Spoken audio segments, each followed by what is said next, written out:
We are going to interview today our director of our Putnam County preschool located at Fort Jennings Elementary School. And this is Miss Michelle. She's going to tell us about the preschool winning the 5-star award winner rating and a little bit about what that is all about. Welcome, Miss Michelle. Would you step over? Good afternoon, Miss Michelle. Hello. It's nice to see you today. Can you tell us just a little bit? Well, first of all, tell us a little bit of your credentials, because you've been running preschools for a long time.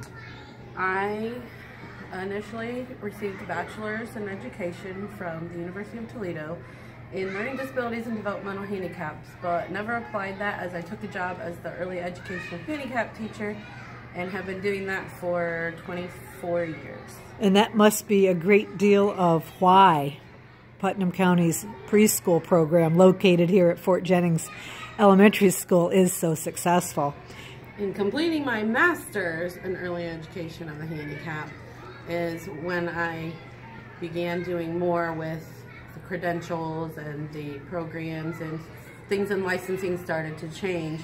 And as of the last few years, we are now under the Ohio Step Up to Quality tiered rating system, which is a 5-level tiered system that programs must complete certain aspects and steps in order to achieve your rating.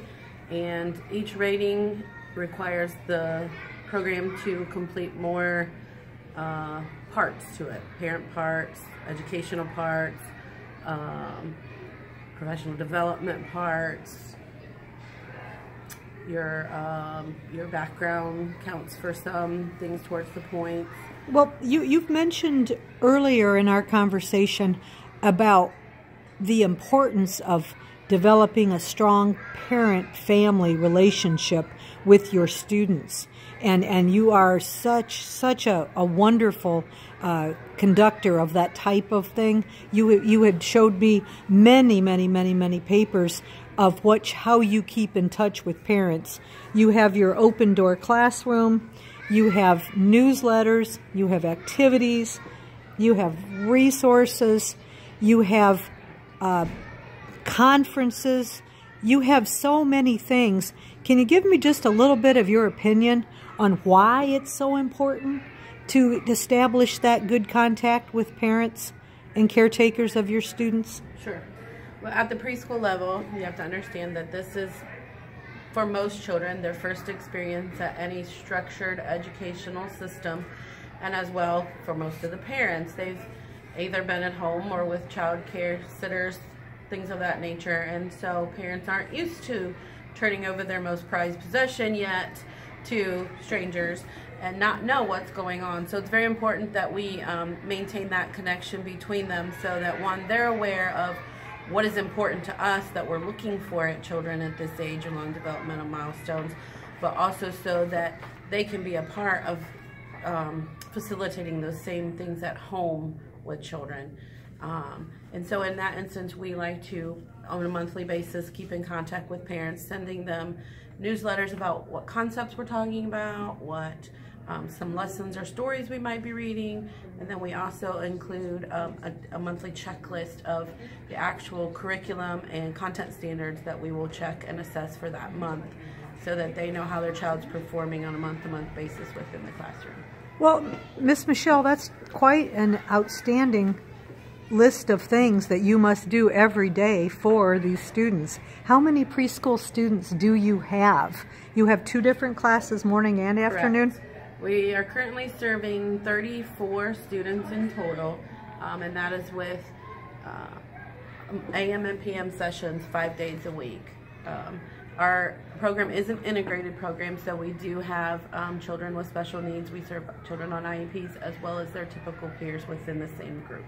Well, you know, Miss Michelle, you have quite an outstanding classroom. Let's walk into that classroom and just take a little overview of your afternoon tables you have set up, and then let's sit down and look at a couple of those concepts that you were talking about that these parents need to be aware of. Simple things such as writing your name, holding the pencil correctly, being able to conduct yourself and pick up things at a table? Let's take a quick look in your classroom. Sure.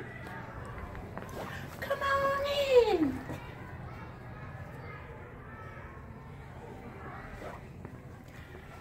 This is an overview of Michelle's classroom with tables set up for the afternoon activities.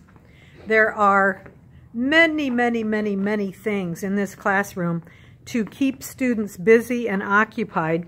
And what we're going to show you is we're going to have Miss Michelle tell us about a couple of the concepts that are so important to young children's development. So let's sit down at the table. And Miss Michelle gets right down with the students at the table. So what we're going to do today is we are going to do the same thing. We are going to ask her to pick a couple things that, simple things like shapes, letters. How do you address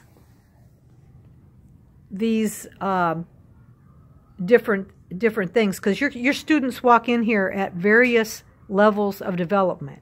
Correct. And you have the special needs, and you have yet undiagnosed special needs. Correct. You have a tremendous burden to watch, spot, indicate, and let these parents know as soon as possible when you see something that may require extra attention down the road. Can you give us just a couple of instances of what these things might be? Sure. Within the preschool curriculum, we are a play-based center, which basically means that we are constantly doing ongoing assessment through the tools and materials that children commonly use, which also makes it easy to involve parents because these are things you can find at home or already have at home. And as you saw on our fine motors tables, that's how we incorporate some of the muscle strengthening things for hand grasp and writing, pre-writing.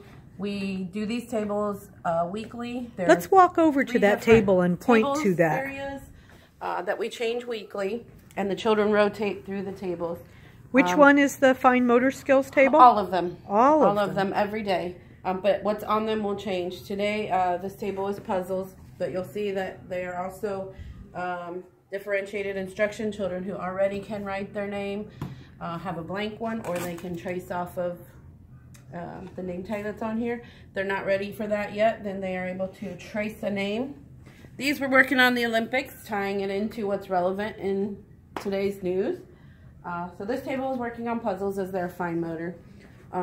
Tying into our lessons, this was Humpty Dumpty, so we have a little bit of cutting practices, fine motor, some shapes incorporated into building Humpty's wall. We have some rectangles there for them, and again, we try to make... Those rectangles are Humpty's bricks, correct? Correct, to build Humpty's wall. And there's Humpty. For what age child is this? Is this a 4-year-old? A 3-year-old? This will be 3, 4, 5, and we have them turning 6. Typical, as well as, like I said, those with special needs. And again, we differentiate the instruction for as needed. If the child is unable to cut, we have adaptive scissors. Or if they're absolutely not able to do these, we will hand over hand, or we will already have it cut out, and then they simply glue the pieces together with assistance. We differentiate for where the children are at. And that's all related to also the content that the parents, we can, any of these things we could send home, and they're very easily able to imitate and reinforce at home. The third table is simply pegs and foam boards, which require a pincer grasp or some sort of pinch on those like you would use a writing material, and they can be as simple as just pushing and pulling in and out. Shapes again are attached to that. They can design things. We let them be real creative with how they want to use those.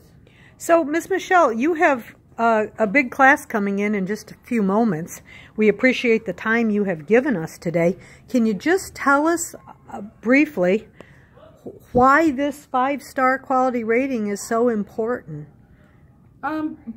The 5-star is also linked to funding for the state of Ohio, so it's very important that we meet the highest level of STAR that we can to continue the funding to be able to provide so many resources that we do have. We are very fortunate that we are a program that does have a lot of resources that doesn't come out of, you know, the teacher's pocket, and a lot of that is due to being 5-star quality rated. We can keep the funding to have a full-time assistant and other resources that some other centers don't have.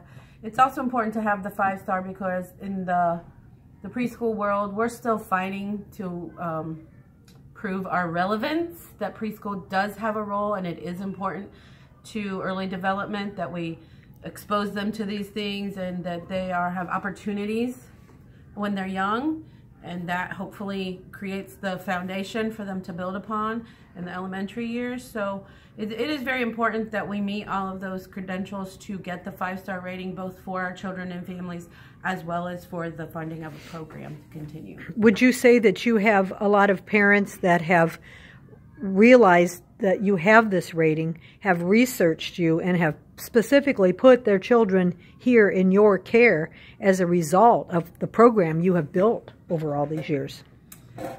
Coming from a small rural area, it's usually more reputation, word of mouth from other parents and rapport that you keep with them. And that's why building that relationship is so good, because Correct. Those parents are your best references, aren't Absolutely. They are the first teacher that the children have, and they know them best when we get them.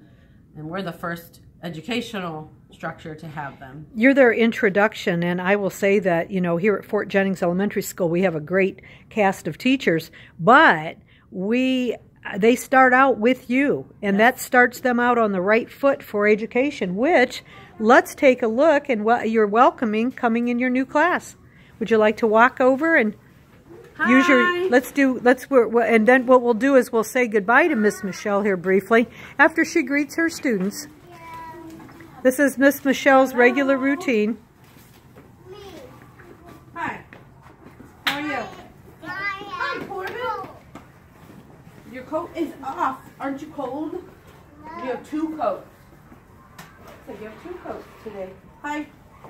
Miss Michelle, we thank you for your time, and we'll come back and visit with you again later because you have your hands full, and you have your assistant, Miss Lisa. Thank you for me. Thank you, Grayson. I will hang it up with the beautiful sun shining. They know I love the sun. Isn't that beautiful? It's coming soon. It's supposed to be warm this week. That home contact, someone has made you a picture at home to bring to school. Those are Grayson, are these like built from your tiles that you brought in? These look like the buildings you guys were building with your tiles. Nope, they look like it. And off our students go to their afternoon session. Thank you very much again, Miss Michelle. We appreciate. Congratulations on that wonderful award. And we will talk to you again later. Thank you. All right, thank you. Bye.